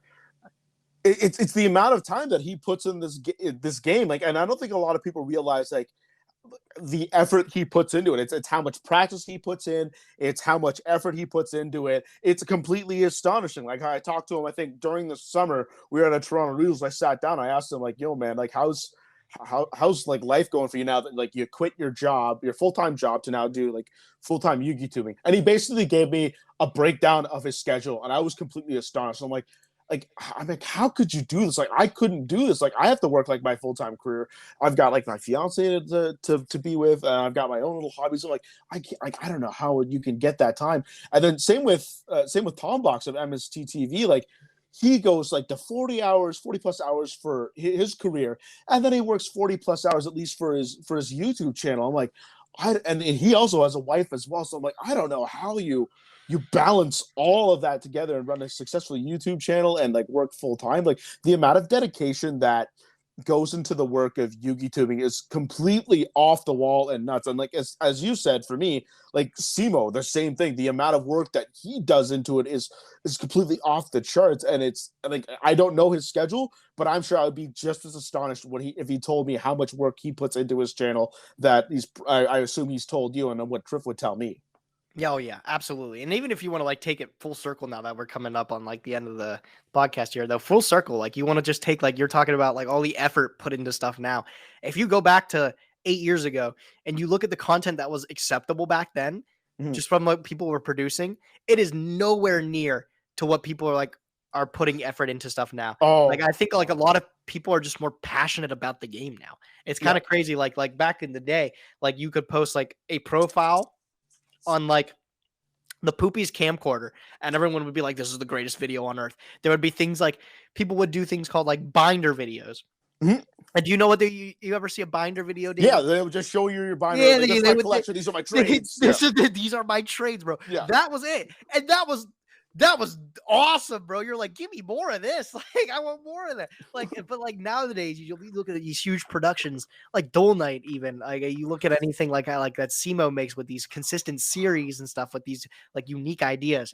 Nobody back in the day was coming up with this stuff. Yeah. Nobody was. So it's really, really fascinating, dude. Coming from somebody that has been like in the game for over a decade now, like just seeing everything has kind of just like aged well, and it's so good. Like I think the game ages with its players, and like I think a lot of players have been playing the game since the start of it, or like super young as a kid, and as they start to grow older, I think it's just like a natural thing too. As people start to get older, they maybe can share their experiences with the game in a different medium, and I think like it's just our generation. Has been able to come up with some of the most creative ways to like share our favorite game with people, and I'm curious to see what's next. I'm curious what somebody else comes up with. Moving on. Yeah, absolutely. So I used to YugiTube a little bit back around, I want to say like 2008, 2009. That's when I started getting into the YugiTube realm for a bit. And I stopped for two reasons for a while, because one, I just started like getting into professional wrestling. I was like a professional wrestler for like over a decade now. And like I just couldn't get myself the time to do the YugiTube anymore. And then the other half was that the production values of the videos were climbing at an exponentially high rate that I just couldn't keep up. Like my videos were like shoddy looking. Like I was recording off like my laptop webcam, or I was using a digital camera at the time, and that was considered like at least like decent for like content creation. Now we're shooting, and everyone's shooting in like 4K, and like the way like Sam does his videos with dual nights is complete. It's like I'm watching like an actual like professionally done like TV series. Like that's how it feels like. And I was astonished when I interviewed like Distant Coder a couple of years ago, and he told me, was like, yeah, like I actually like hired an editor. Like I have an editor to do all my work to do like all this work for me. And like that's the case now for like several YugiTubers, is that like they have an editor. They have like more than just them working for them. Like they've got someone behind the scenes to kind of help like supplement that. It's like, oh my god, it's like now we're starting to enter like entrepreneurship here with these guys, because it's and everything is just so fantastic. Like I like even when I just look through like your thumbnails like really nice. Like we even like way back when, and like Crush Cards, like their thumbnails are fantastic. It's like it's every little advantage now that YugiTubers take to make their channel look like supremely excellent. Nowadays, it's astonishing, because we're getting so much quality now in some of the videos. Back then, like, because like our smartphones are just a fantastic thing to record, or some people actually use like high def, like real great like recording equipment for all this stuff. And like I assume you've got like some pretty solid gear yourself when you do your vlogs. Oh yeah, just stuff that I've accumulated over the year. I definitely, that was one of the big things, is like back in the day, like you're talking about phones and stuff. I still think one of the actually, I'm going to talk about this first, because I was going to forget about it if I didn't. Yeah, sure. At first, like you're talking about editing and having people edit for you. Like I've got literally Dan behind me here. He's working on a Distant Coder video right now. But like, what did I just watch? MBT hit 100,000 subs really recently, like yesterday or something like that. Yeah, congrats, and one of the things he was talking about, I don't know if it's in a video or in a VOD or something he plans on putting out, but he was talking about like he was answering questions from people, and one of the big questions that caught my ear was somebody like, he was talking about editors, and everyone's like, what are your average rates for an editor? Like, why are you like, what do you pay for an editor? Mm-hmm. And he answered it and stuff. And I was like, that's great that you can give that information. But the one thing I thought of is like, when I started doing my channel, I would have never, ever asked somebody to edit my early stuff, right? Yeah. Like, that's something that I would learn on my own. And I think like it really made me think of like a parallel too, is like you think of like web design, right? Like if you go back when websites were first coming out and everything, like the big .com boom and stuff, Mm-hmm. like I think anybody, if you took a certain amount of time, could create a sufficient website, right? That did what it needed to do. Yeah. But like over the years, it became so difficult that like now it's like, I can't create a website. Are you kidding me? Like, I don't even know how to code anything at all. I got to pay somebody to do it. But it went from like anybody can, like, if they take the time, they can learn it themselves and they can do it, to I've got to pay somebody else to do it, or I've got to go to separate platforms that have already been made, like Facebook and things like that have already have this infrastructure that I can just be a participant in. So it's like, I think a lot of people like have that stigma, like I need to pay somebody to edit my videos as soon as I get into the scene. Otherwise, I'm not going to be able to match that level of content that other people are making. Mm-hmm. But the people that make that high level of content didn't get there right away, right? Like Rome wasn't built in the day. Yep. So like I think a lot of people that have like come into the scene are like looking already to pay like editors, paying other people to like find their content for them. And I think some people, if anybody needs advice hearing this today, if you're trying to start your own YouTube channel, make sure you learn the basics yourself first. Mm-hmm. Like learn how to edit and everything. It's going to suck because you can't expect you're going to hop into something and be immediately great at it, right? Yeah, like nobody was. I wasn't great at it. But like the thing is like you learn that yourself. And I know coming from me personally, whenever I pay Dan to edit some of my stuff too, but I still sit down with him on every project that he does. And coming from me, since I learned how to edit myself, I can go through it and I say, okay, here's what I would change. Here's what needs change and stuff.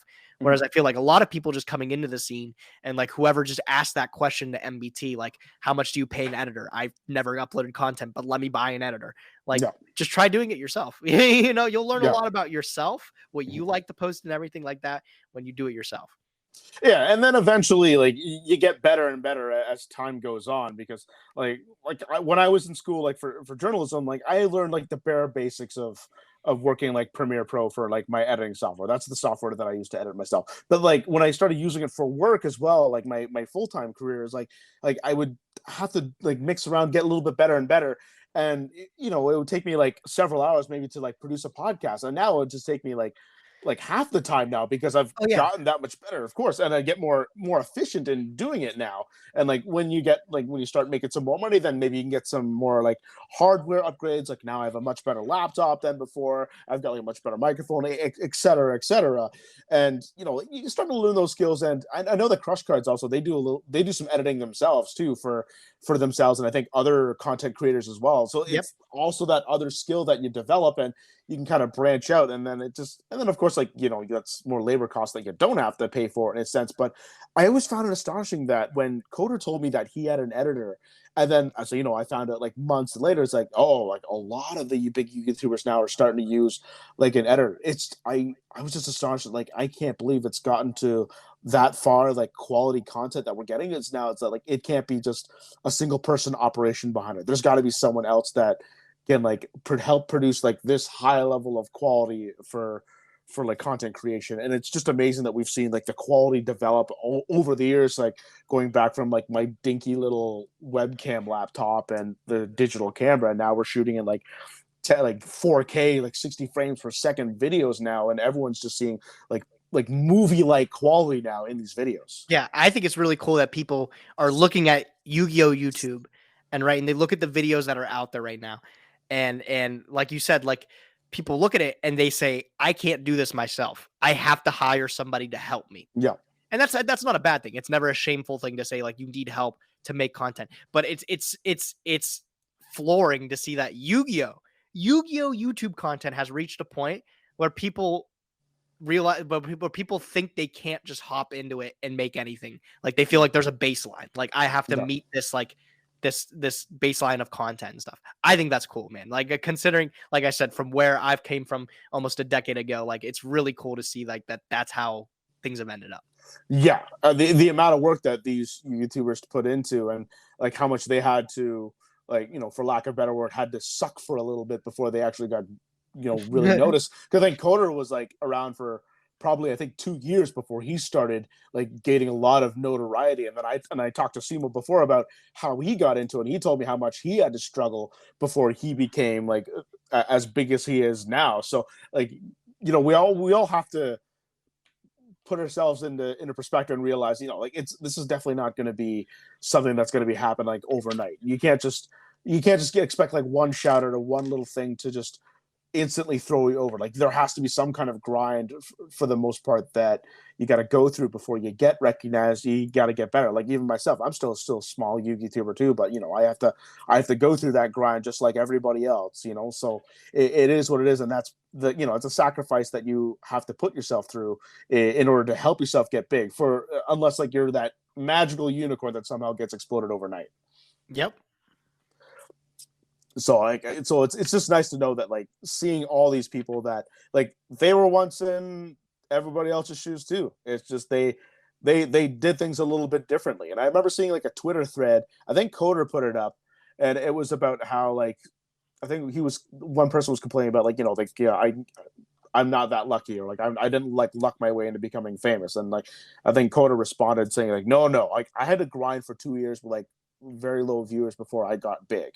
And like same with everybody else. Everybody had to start somewhere. Like Crush Cards also too. Like they weren't like they grinded for like a year roughly before they like started to become like big and at least gain some notoriety. They're getting crazy off the charts numbers now for subs and Twitch streams and Twitch subs and whatnot. So it's nice to see that, you know, they work for it, because I always get notifications every time they come on. And I see like, oh, they're on. Oh, they're on again. Oh, they're on again. And like the same thing with like every other like content creator that's out there on Twitch. It's like, oh, these guys are on. Oh, MBT's on now. Oh, Distant Coder's on now. It's like they're flooding my phone with how much people are just absolutely going through here. So it's absolutely crazy that to think that a lot of people kind of lucked their way through. No, they really grinded their way through, and and I've been a part of that evolution, at least from a perspective, like a outsider standpoint. Just seeing them like their channel go up, it's like no, they're grinding. Like, oh my god, they're actually getting big. Like same thing. Like Ruggles is probably, I would say, the closest Yugituber that I'm with out of all those guys. And like I've seen him, like he took off the game for a little bit and then he came back, but he is just grinding all the time. And like I can't ever find time to like sit down and like be with him, because he's always on the go. He's always doing something. And he also has an alternative like art channel that he does on top of his Yugitubing. So like, and like you've seen how buff he is. Oh like, yes, he works out. Yeah, him and Triff. Man does everything, bro. Like I was even talking to Ryan about like his custom brush things he was doing and everything like that. Man's always doing something with business. But it's like, yeah, like it's I not to understate it, luck is a huge aspect of it. Like something you can grind every day of your life in Twitch, right? And never get more than 3 viewers. It could happen. Sometimes you just got to get lucky. But you have to think, bro. Like even if you just look at it, playing the trading card game, there's a reason. Like luck's a huge aspect of Yu-Gi-Oh, right? But there's a reason that you see the same names in Top Cut at every YCS event. Yeah, there's a reason that on Twitch, the people with 500, 600, 1,000 viewers are at the top of Twitch. It's because they're working hard for it. Like luck's it's a key aspect. It's a huge aspect of it. But they're working hard. Yeah, they absolutely are. So when I decided to take my little break from Yu-Gi-Oh, from Yugitubing for a bit, there was this other Yugituber who started to gain a lot of notoriety. His name is King Scarlet Yu-Gi-Oh. I think I want to say you're aware of him, but I don't. Of course, yep. Yeah, so like big on the raps, big on like the memes and whatnot. And we roughly hit about 1,400 subs at the same time.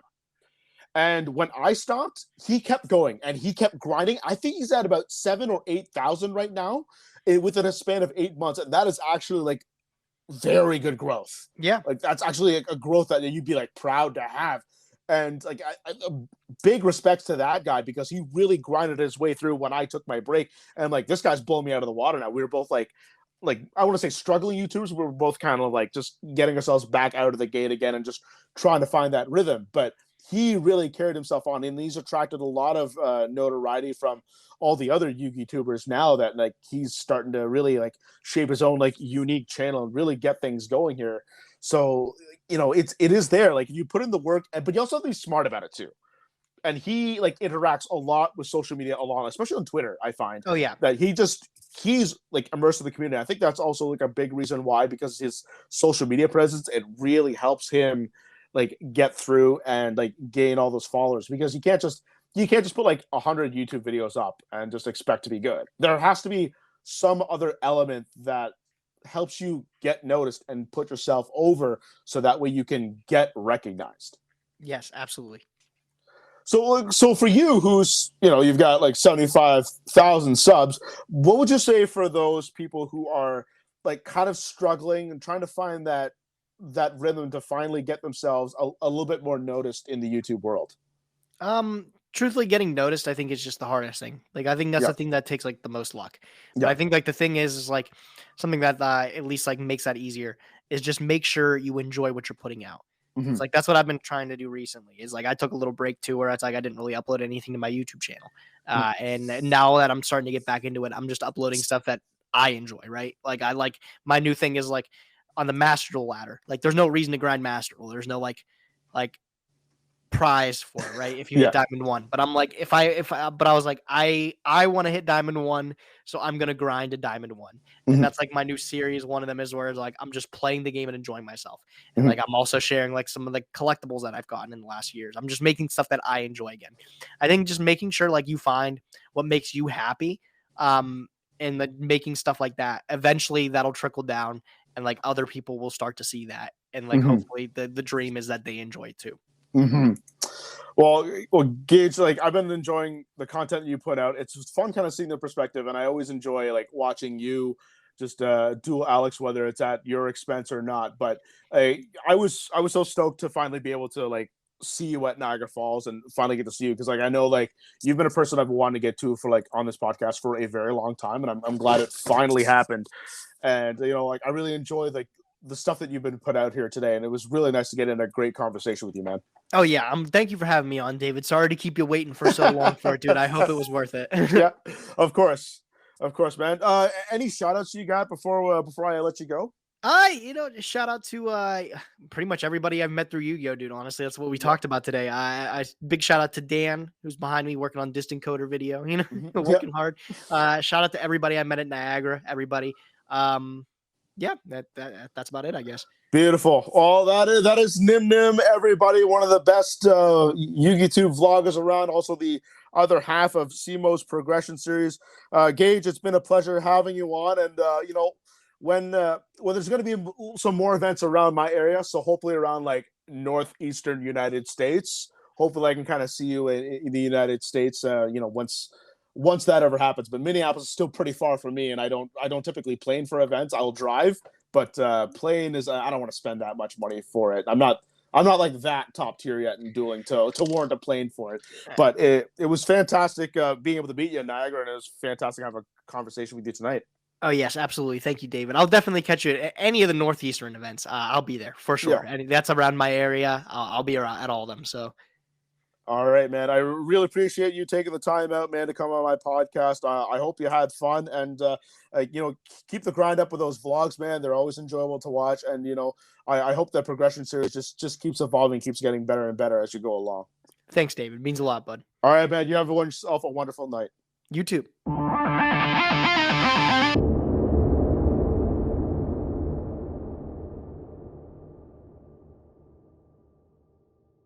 So I haven't done my podcast in like 8 months. I had like a huge hiatus, so like I wanted to like bring somebody big in. I'm like, man, I got to get Gage on here, man. Gage has got to be on here, man. So you're gonna help me in my comeback. Yeah, happy I could finally be in the chair. Like it took long enough, right? I know, right, bro?